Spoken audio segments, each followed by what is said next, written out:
श्री गणेशाय नमः। जय श्री महाकाल। भक्तों, शिव महापुराण कथा विद्वेषों संहिता के भाग 14 में आज हम जानेंगे अग्नि यज्ञ, देव यज्ञ और ब्रह्म यज्ञ का वर्णन और यज्ञ की विधि। भक्तों, श्री गुरु चरणों में कोटि कोटि नमन करते हुए आज की कथा को हम प्रारंभ करते हैं। भक्तों, अगर अभी तक आपने हमारे धार्मिक चैनल को सब्सक्राइब नहीं किया है तो आप सब्सक्राइब कर लीजिए। आज की कथा में भक्तों हम आपको बताएंगे अग्नि यज्ञ, देव यज्ञ और ब्रह्म यज्ञ आदि का वर्णन। भक्तों, कथा शुरू करते हैं। भक्तों, ऋषियों ने कहा सूत जी से। भक्तों, यह कथा ब्रह्मा जी और नारद जी के बीच में हो रही है। तो वहीं यह कथा प्रयागराज में श्री सूत जी और शौनक ऋषियों के बीच हो रही है। शौनक ऋषि पूछते हैं सूत जी से कि हे प्रभु, अग्नि यज्ञ, देव यज्ञ और ब्रह्म यज्ञ, गुरु पूजा तथा ब्रह्म तृप्ति का हमारे समक्ष क्रमशः वर्णन कीजिए। इसके उत्तर में श्री सूत जी बोलते हैं कि हे महर्षियों, गृहस्थ पुरुष के लिए अग्नि में सायकाल यानी कि संध्या काल और प्रातः काल सुबह जो चावल आदि द्रव्य की आहुति देता है उसी को अग्नि यज्ञ कहते हैं। भक्तों, ध्यान पूर्वक समझिएगा। जो ब्रह्मचार्य आश्रम में स्थित है उन ब्रह्मचारियों के लिए समिधा का आधान ही यानी कि समिधा की आहुति ही अग्नि यज्ञ कहलाता है। वे समिधा का ही अग्नि में हवन करें।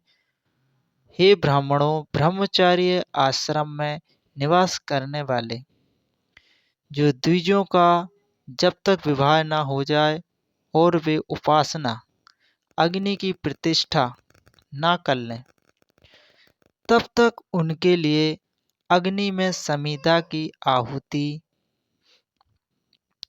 व्रत आदि का पालन तथा विशेष यजन आदि ही कर्तव्य है। भक्त, यही उनके लिए अग्नि यज्ञ कर्म है।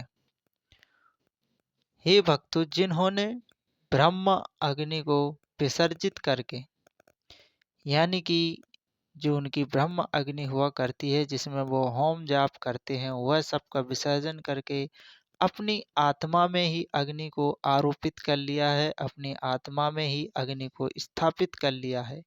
ऐसे वनप्रस्थियों और सन्यासियों के लिए यही हवन और यही अग्नि यज्ञ है कि वे विहित समय यानी कि पवित्र समय हितकारक परिमित भोजन और पवित्र अन्न का भोजन करें।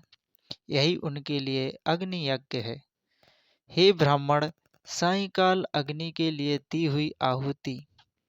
भक्तों, ध्यान पूर्वक समझिएगा। संध्या काल के समय अग्नि में दी हुई आहुति संपत्ति प्रदान कराने वाली होती है। अगर कोई निर्धन व्यक्ति है तो वो संध्या काल में अग्नि यज्ञ जरूर करे, ऐसा जानना चाहिए। और प्रातः काल सूर्य देव को दी हुई आहुति आयु की वृद्धि कराने वाली होती है। भक्तों, सुबह के समय सूर्यों में अगर अग्नि यज्ञ करा जाए तो वह आयु को वृद्धि करने वाला होता है। यह बात अच्छी तरह समझ लेनी चाहिए। दिन में अग्निदेव सूर्य में ही प्रविष्ट हो जाते हैं। भक्तों, अतः प्रातः काल सूर्य को दी हुई आहुति भी अग्नि यज्ञ के समान ही होती है, अग्नि यज्ञ के ही अंतर्गत आती है और मानी जाती है। इस प्रकार यह अग्नि यज्ञ का वर्णन किया गया है। आप लोगों ने ध्यान से समझ लिया होगा। हे भक्तों, इंद्र आदि जो समस्त देवी देवताओं के उद्देश्य से अग्नि में जो आहुति दी जाती है उसे ही देव यज्ञ समझना चाहिए। भक्तों, स्थालीपाक आदि यज्ञों को देव यज्ञ ही माना जाता है और उसे भी देव यज्ञ ही मानना चाहिए। लौकिक अग्नि में प्रतिष्ठा, जो चूड़ाकरण आदि संस्कार निमित्त का हवन कर्म है, उन्हें भी देव यज्ञ के ही अंतर्गत जानना चाहिए। भक्तों, अब ब्रह्म यज्ञ का वर्णन सुनो।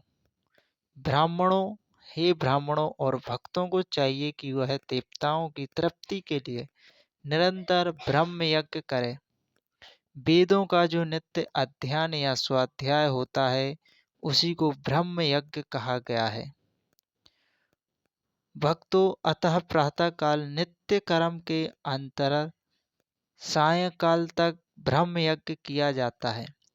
यानी कि वेदों का अध्ययन स्वाध्याय सुबह स्नान कर्म करने के पश्चात संध्या के पहले जो भी पूजा पाठ जो भी पाठ किए जाते हैं वह ब्रह्म यज्ञ आदि समझना चाहिए। भक्तों, उसके बाद रात्रि में इसका विधान नहीं है। भक्तों, अग्नि यज्ञ, देव यज्ञ और ब्रह्म यज्ञ की यहाँ तक की व्याख्या की गई है। आशा करता हूँ आप लोगों को अच्छी तरह से समझ में आ गया होगा कि देव यज्ञ क्या होते हैं, ब्रह्म यज्ञ क्या होते हैं और अग्नि यज्ञ क्या होता है। अगर नहीं आया है तो आप लोग कमेंट बॉक्स में ज़रूर कमेंट करके हमसे पूछ सकते हैं। भक्तों, इसके आगे की कथा को आप तक अगले वीडियो में हम पहुंचाएंगे, जिसमें भगवान शिव के द्वारा 7 बारों का निर्माण तथा उनमें देवता आदि की आराधना करने से विभिन्न प्रकार के फलों की प्राप्ति का वर्णन किया जाएगा। उस कथा को आप लोगों को जरूर सुनना चाहिए। वह कथा आप तक प्रस्तुत करेंगे। तब तक के लिए जय श्री महाकाल, हर हर महादेव। भक्तों, यह वीडियो आप लोग अपने परिवारजनों तक, अपने यार दोस्तों तक जरूर शेयर किया करें, ताकि आपको भी पुण्य का भाग मिले और वो भी अपना जीवन संवार सकें। भक्तों, धार्मिक चैनल को सब्सक्राइब कर आप भी हमारे इस धार्मिक परिवार से जुड़ सकते हैं और अपना कल्याण कर सकते हैं। जय श्री महाकाल, हर हर महादेव। भक्तों।